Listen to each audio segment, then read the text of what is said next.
Chapter 4, Famous Riddles and Mysteries.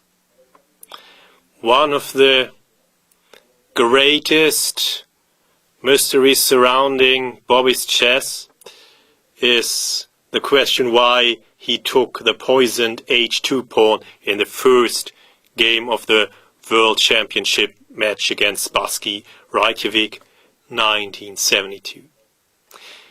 Okay, I also don't know the answer, of course, for sure, but I think that the main theory surrounding it is probably right. Okay, after almost any normal move by black here, it would be a draw sooner or later, probably sooner. But Bobby relatively quickly took the h2 pawn, which proved to be wrong. And it is very likely that he miscalculated. Okay, his bishop is imprisoned, but he probably thought that he can free it with h5, h4, and so that bishop h2 was a winning try to add spice to the position.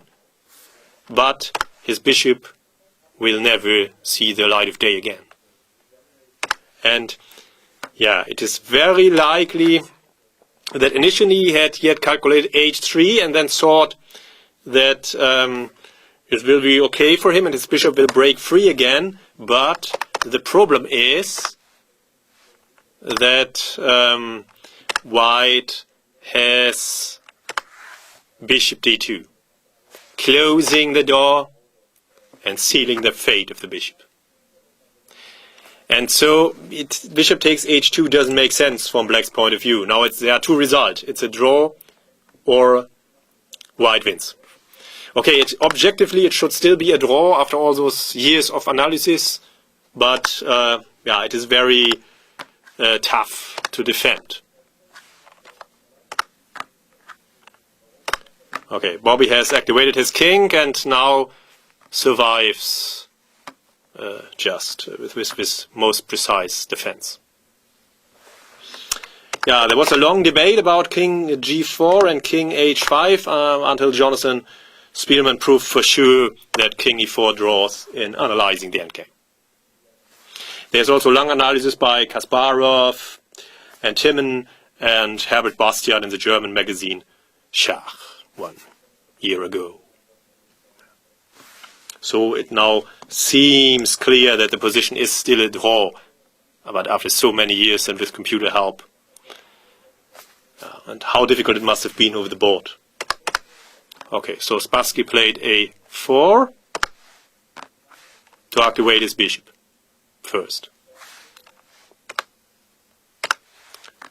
a6, keeping the pawn on light squares and preparing fortress-like setups on the queen side. And here Bobby had a choice, e5 or f5. One draws, one loses.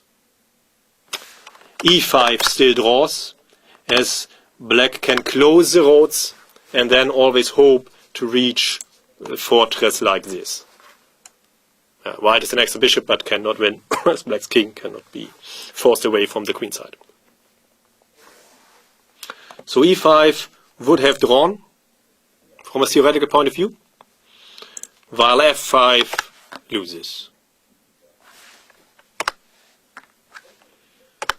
Here Spassky sealed e takes f and could check in the German analysis that he is winning, whatever happens. Now the bishop wins by the typical Zugzwang techniques and black doesn't reach the fortress-like draws on the queen side. Zugzwang forces black to make a concession.